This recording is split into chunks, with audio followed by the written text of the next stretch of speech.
Hi, I'm Kate DiCarlo, and this is Verbal Vomit, and a little bit ago I got into this discussion about the Oxford comma.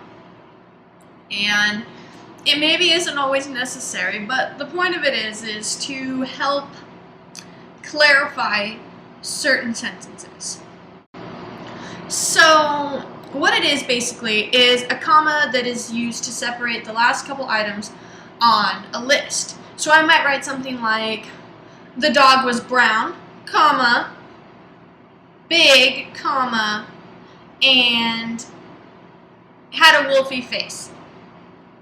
Without the Oxford comma, it would just read, the dog was brown, comma, big, and had a wolfy face. That's really all there is to it. That's all the Oxford comma does, is just separate the last two items on a list.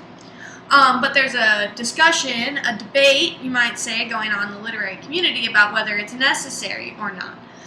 Even the AP style book basically says that, well, we don't use it all the time. You know, when you say the U.S. flag is red, white, and blue, you only have a comma between the first one. It's red, comma, white, and blue.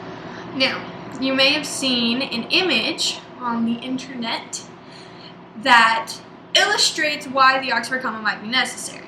It reads something like, we invited the strippers, comma, JFK and Stalin. Now how that reads is that the strippers are named JFK and Stalin.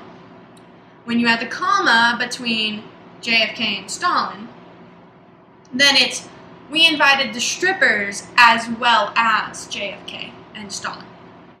So, clearly there are some times when you need to know how to use it. Sometimes your sentences are going to need it. So how do you know when? Well, you guys know in English how much we love to have our rules about everything.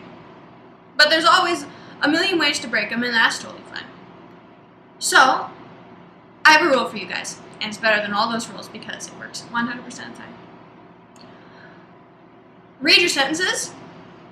Decide if it fits for yourself. I know it's like a crazy concept, but really, read through your own stuff, and if it makes sense without it, then don't have it. And if it doesn't make any sense, add it in. Not the worst idea I personally have ever heard of. It might even help make your writing better if you actually read it really closely. I know.